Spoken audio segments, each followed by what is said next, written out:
Hey gaming friends, this is Game Week coming at you with a tutorial on how to paint these beholders. Now, I got these from Fat Dragon Games STL files and printed them off of my 3D printer and wanted to paint them up and see what kind of different color schemes I could come up with. So this is a quick and dirty way to paint these bad boys. And I purchased this STL file. I think it's available for about $5 US.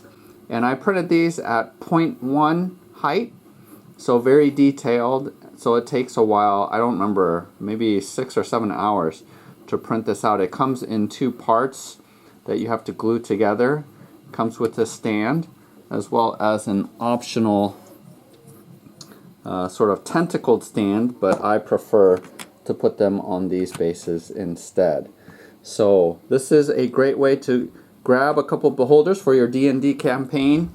I know that there is a Bones version of a beholder, which I have here. And so this is a viable option, although this is the smallest out of all of the commercially available beholders. And this bad boy here, I think it's the Gale Force 9. And I spent quite a bit of money. This is a resin miniature, and this is actually what I use. A photo of this for my YouTube account picture. And actually reminds me of Xanathar, right? That's how awesome he is. But if you're looking for sort of a medium version and you want a couple different of them, I think this option from Fat Dragon Games is really cool. They are very bulbous, very round, but I think they turned out really neat. So go ahead and follow along with me as I teach you how to paint these guys very quickly using shading. Alright, so the first step is to prime these prints, and so I am actually going to try two-toning, and the first underbelly color is this Camo Sand from Rust-Oleum Camouflage, my favorite primer. So I'm going to do the bottom part of this first. So what I'm doing is just spraying from the bottom.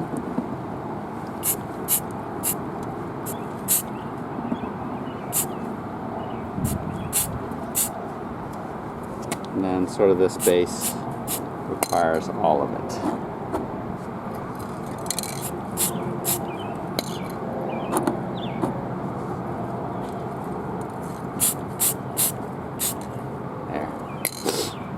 So just a little bit on the bottom like this. Maybe I want to do the back side as well. Just flip them over.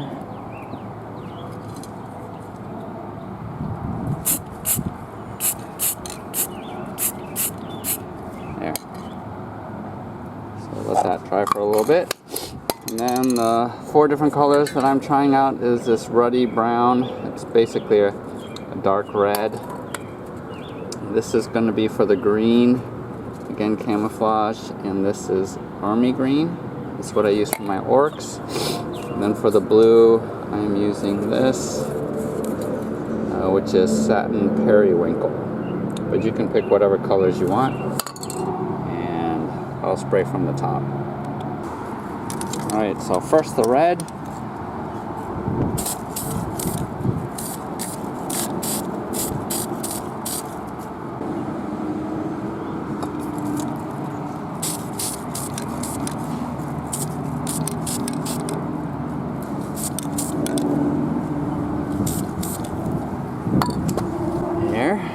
And then the blue, same thing.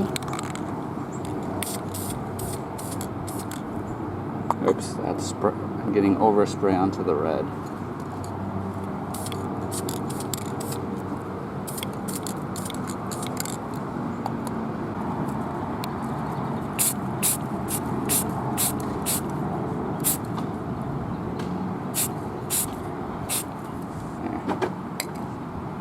Go back to the blue.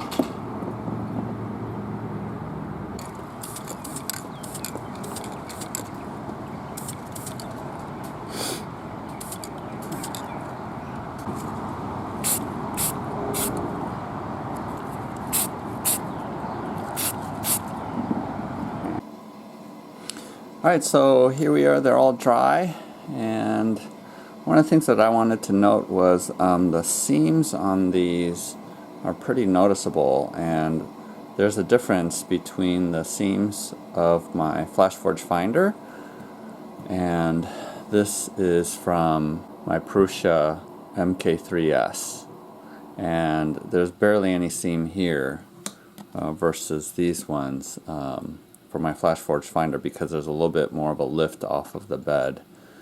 So if you print yours and you notice a big gap, go ahead and try to fill that in with putty or something like that. But so these turned out alright, and I actually like these bases better because it looks like they're floating versus this base, which makes it look like it's an octopus sitting on the ground. But I'm going to go ahead and show you how to paint if you wanted this base rather than this one. So the first thing that you want to do is take some zinc craft paint and pull this head off, and you want to paint the base here. Paint all of the ground gray.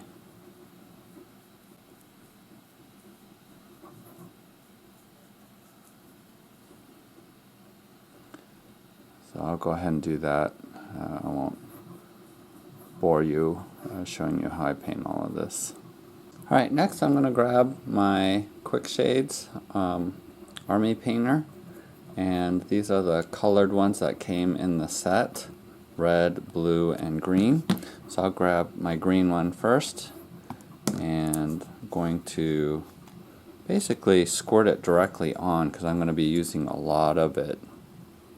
And just be sort of liberal. Oops. And then with your brush, go ahead and move it around.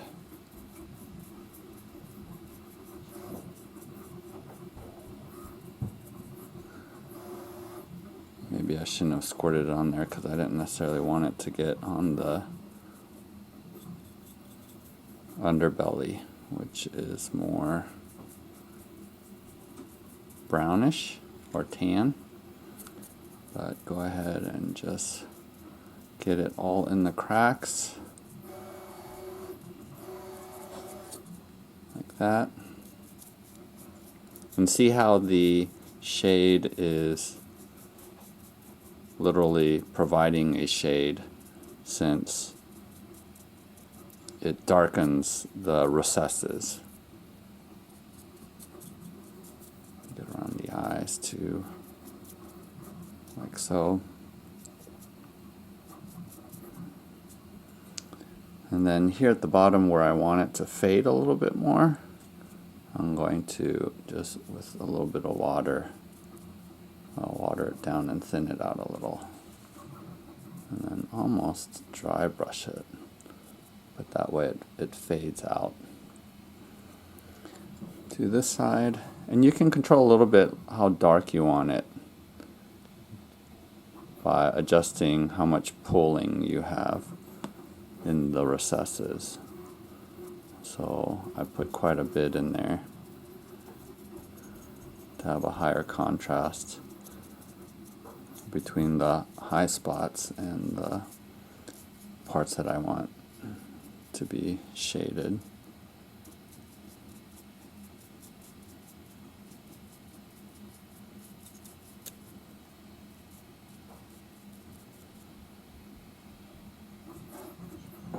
Put a little bit more up here.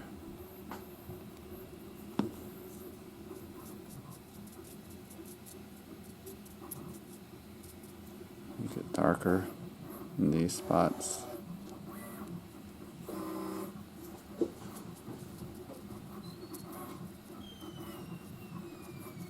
Like so.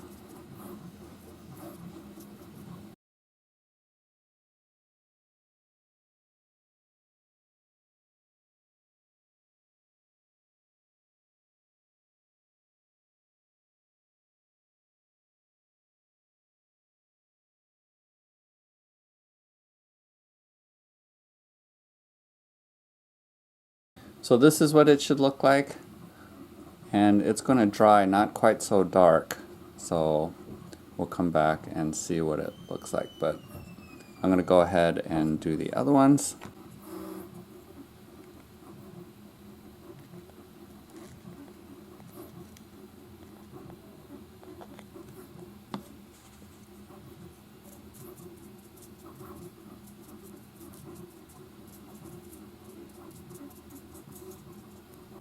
Alright, there's the blue one.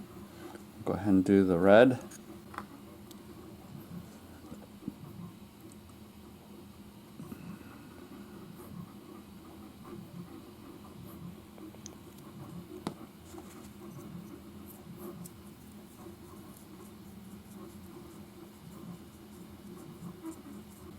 Alright, so that one looks darker. So I might need to highlight that with a lighter red. So let's go ahead and wait for these to dry. Alright, so these are dry now. And as you can tell, the effect of the shading is different. So I really like how the shading happened with the blue, because it really darkened up the crevices here. And so I'm pretty happy and satisfied and don't feel like I have to really do anything with the blue one. But the green one and the red one, the shading isn't that great. And that's why it's good to test these, because it's always a little bit of a crapshoot in terms of how well the shading goes. I do like how the shading happened in this spine and here in the crevices, but sort of these spots here, I wish there was darker lines in the crevices here, as well as with the red. So I sort of wanted this to be a little darker. So I'm actually going to use a different shader instead of just putting on more of the red shade.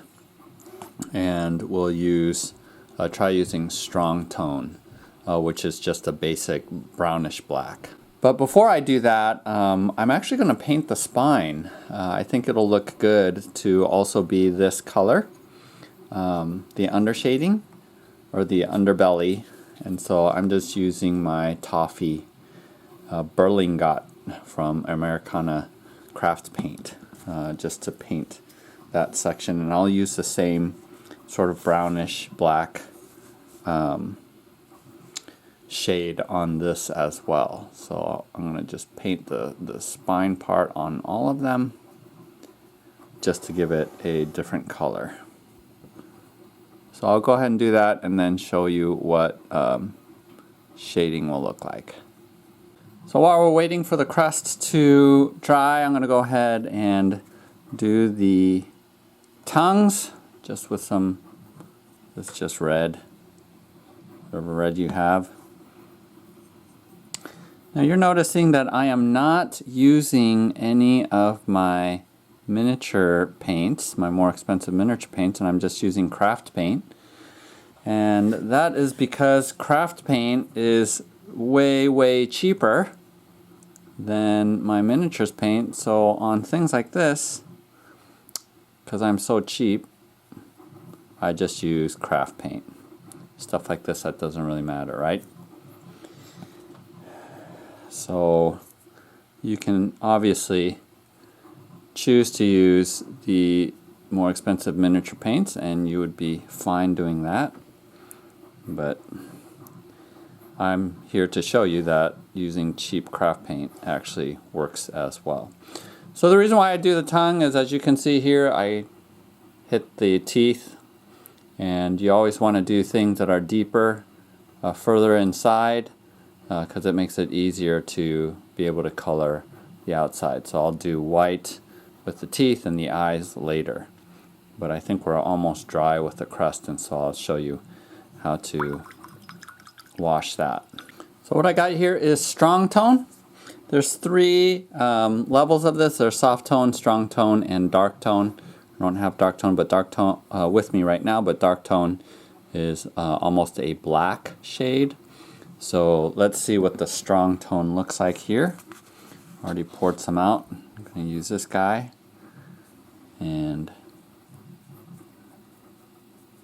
go ahead and put it in there.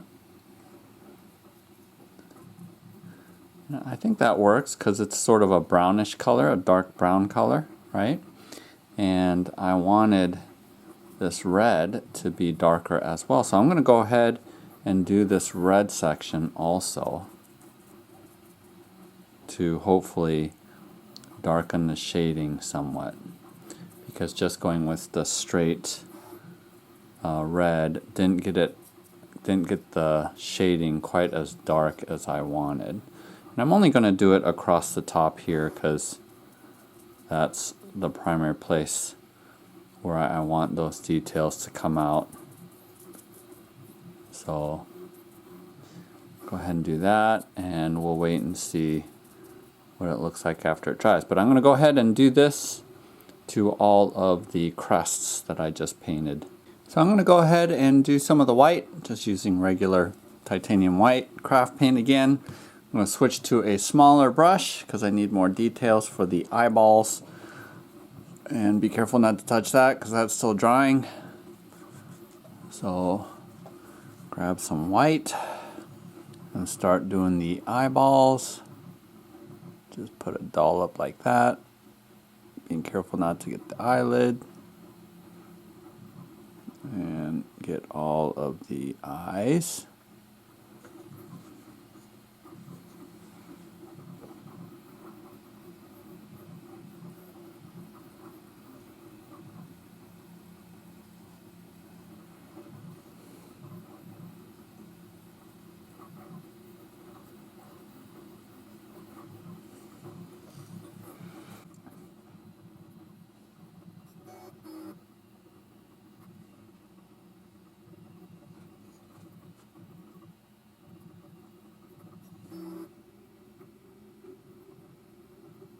There. You just want to get straight, crisp edges.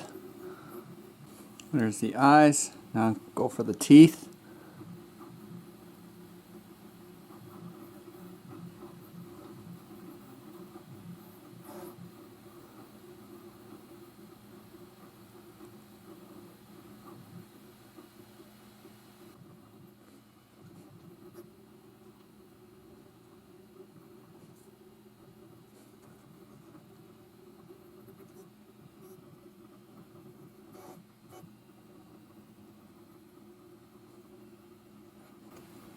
Alright, that looks pretty good. Go ahead and do the eye a little bit more, the center eye. So that's the most important one.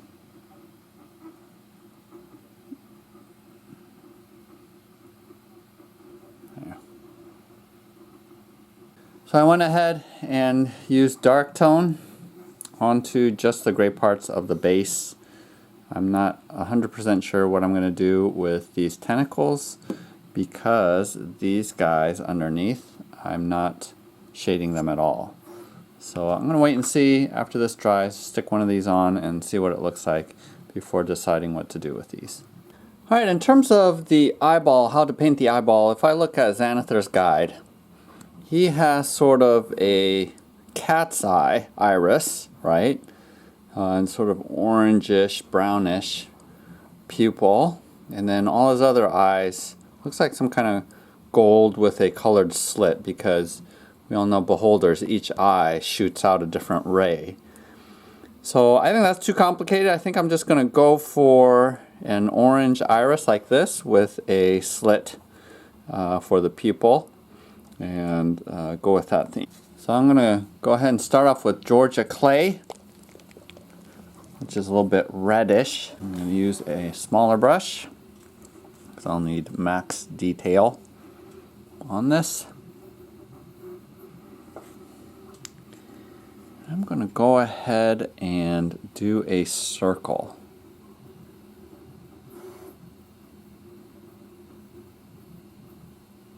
And the way that the printer prints these, there is sort of guidelines to paint in a circle. So this looks too much like he's looking up, so I need to come down a little more.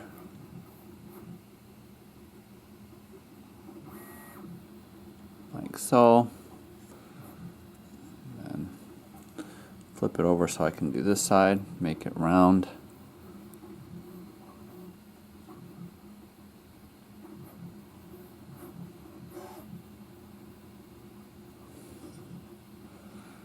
And that's the challenge, is making these irises as round as possible, at least so that they're even on both sides. So I think that looks good. Is use a little bit of this toffee, mix it in, and lighten it up. I'm creating a lighter version. Now I'm going to just make the inside a little lighter than the outside. Alright, so I just got an assortment of colors.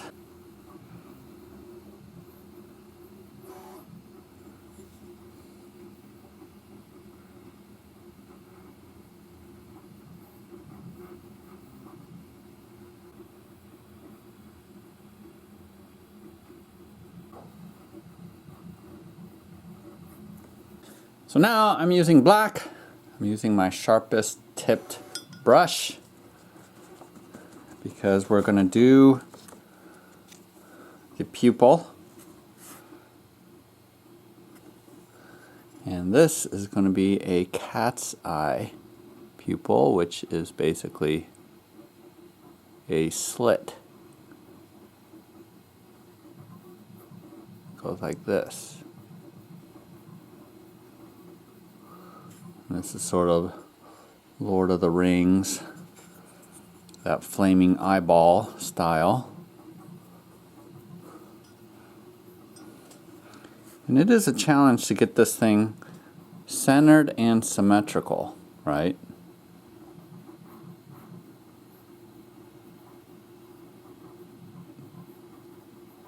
So it's like I gotta bump it out just a little bit there.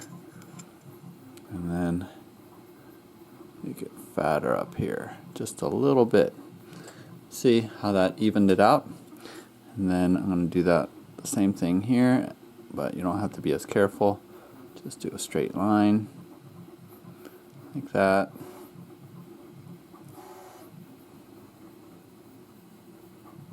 Can't see it as well in the purple, but just basically bisecting. That's fine.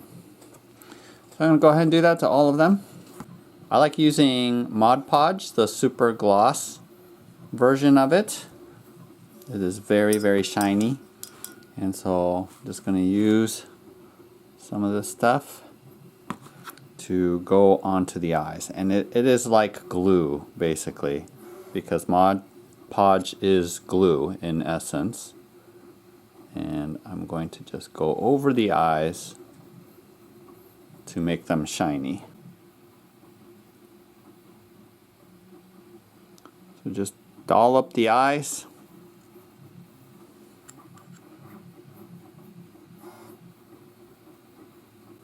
So I think it looks pretty good. Now let's go ahead and plop one of these bad boys onto this base and see what that looks like. Like I said before, I sort of like the floating eyeball better. So this looks okay, but it looks like it's on the ground instead of floating, and beholders need to be levitating. If it's on the ground, it looks like it's just stuck there like a blob, and so I prefer these stands. But you can do whatever you want with them. Alright, so check them out.